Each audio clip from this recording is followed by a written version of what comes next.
Merhaba. Aramızda oyun oynamayı sevmeyen var mı? Sanıyorum ki yok.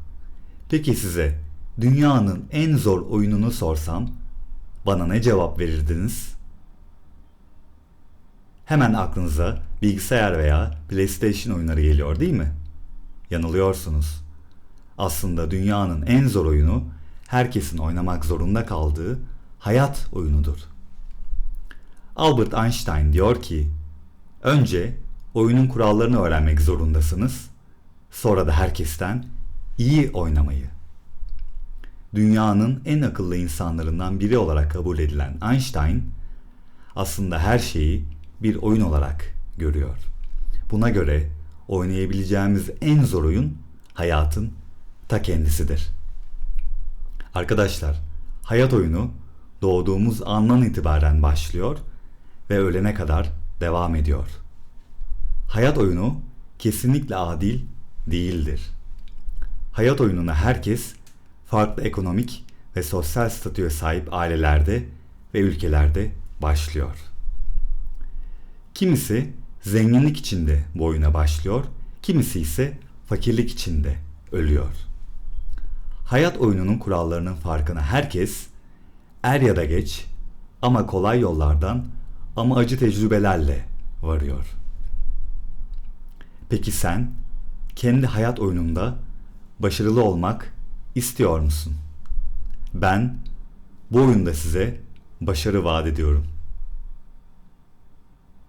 Ne yazık ki birçok genç kardeşimde geleceğe karşı bir umutsuzluk görüyorum. Sizlerin içinde de böyle bir umutsuzluk var mı arkadaşlar? Eğer varsa lütfen içinizdeki geleceğe karşı olan bu umutsuzluğu çalışma azmine ve umuda çevirmeye çalışın. Kendinizi sanal alemin samimiyetsizliğine ve oyun bağımlılığına kaptırmayın.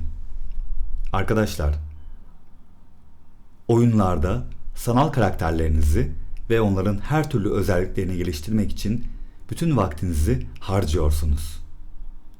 Ancak kendi hayat oyununuzda en önemli karakter olan kendinizi geliştirmek için hiçbir çaba sarf etmiyorsunuz. Oyunları en zor seviyede oynamaktan keyif alıyorsunuz ve zorlu bölümleri geçtiğinizde bunu her yerde paylaşıp gururlanıyorsunuz. Ancak hayatınızdaki en ufak bir zorlukta hemen yakınıyorsunuz ve zorluklarla mücadele etmekten kaçıyorsunuz. Aile yaşamında, iş yaşamında, sosyal hayatta, okulda, lisede, üniversitede, ekonomide, belki de hemen hemen her şeyde bir takım zorluklar yaşıyoruz. Bunu kabul ediyorum. Peki bunları değiştirmek için ne kadar çaba sarf ediyoruz? Doğduğun ülkedeki yaşam kesinlikle en zor seviyede değil. Şimdi şunu düşün. Şu an bu videoyu izliyorsan muhtemelen elinde bir bilgisayar veya bir telefon var. Bir internet bağlantısına sahipsin. Dünyada kaç tane insan şu an senin sahip olduğun bu basit gibi görünen imkanlara sahip değil? Bunun farkında mısın? Açlık ve susuzluk yüzünden dünyada her yıl yüz binlerce insan ölüyor. Bunların yaşamları aklına hiç geliyor mu? Her yıl dünyada milyonlarca insan savaş, doğal felaketler, kıtlık ve diğer nedenlerle hayatını kaybediyor. Tolstoy diyor ki, şikayet ettiğiniz hayat belki de bir başkasının hayalidir. Şu an senin yerinde olmak isteyebilecek kaç milyon veya kaç milyar insan olabileceğini hayal et. Bir kez olsun hayatına tarafsız bir gözle bakmaya çalış. Sahip olamadıklarından önce sahip olduklarına odaklan.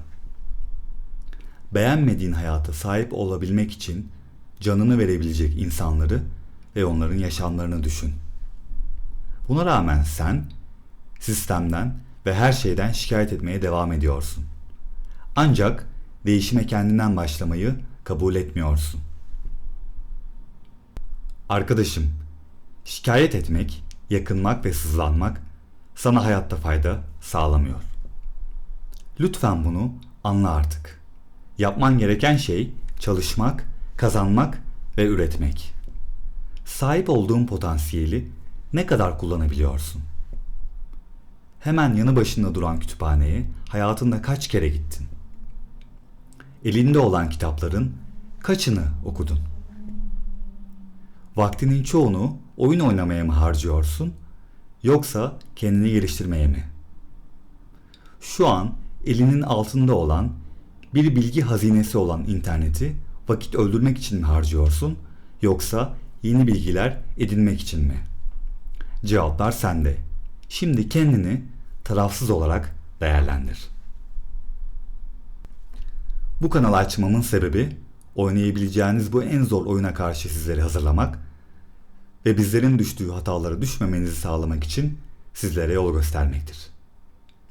Yeteneklerinizin ve potansiyelinizin sınırlarını zorlayarak ulaşabileceğiniz en üst seviyeye ulaşmanızı hedefliyorum. Yaşadığınız hayatın ve olanakların hakkını verebilmemiz gerçekten çok önemli. Önce kendimiz için, sonra ailemiz için ve sonra da bu cennet vatan için erişebileceğimiz en iyi seviyeye ulaşmak bizlerin boynunun bir borcudur. Bu kanalda neler olmayacak? Kendimi olmadığım biri gibi göstermeye asla çalışmayacağım. Sizleri etkilemeye veya kandırmaya asla çalışmayacağım. Gereksiz şovlardan, gösterişten ve laubalilikten kesinlikle uzak duracağım. Çünkü ben içinizden biriyim. Hayatın bütün zorluklarını yaşamış içinizden biriyim. Sadece yaşım sizden birazcık daha büyük. Bunun yanında kıymetli vaktinizi alacak giriş açıklamalarından, introlardan, bilindik samimiyetsiz konuşmalardan kesinlikle uzak duracağım. Her şey yalın ve öz olacak. Beğeni atın, yorum yapın, abone olun, iletiler açın gibi konuşmalardan kesinlikle uzak duracağım. Peki bu kanalda neler olacak? Motivasyon konuşmaları, hayatı ve insanları anlamak için tüyolar, hayatla ilgili tecrübeler, başarı hikayeleri, bilim, kitaplar, günlük yaşam için diksiyon ve etkili konuşma, hayattaki tutkumuzu ve amacımızı bulma yolları, seyahat tavsiyeleri gibi bizi hayat oyunumuzda en üst seviyeye taşıyacak paylaşımlarda bulunmayı hedefliyorum. Arkadaşlar, önce başarıya inanmamız lazım. Çünkü inanmak başarmanın yarısıdır. Eğer beni tanımayı isterseniz, samimiyetime güvenirseniz ve eğer bu yolda benimle yürümeyi seçerseniz arkadaşlar, size bu oyunda başarıya ulaşacağımıza dair söz veriyorum. Arkadaşlar, herkes size oku, para kazan, ev al, araba al gibi şeyler söylüyorlar. Ancak atladıkları çok önemli bir şey var. Kimse size iyi insan olmanızı tavsiye etmiyor.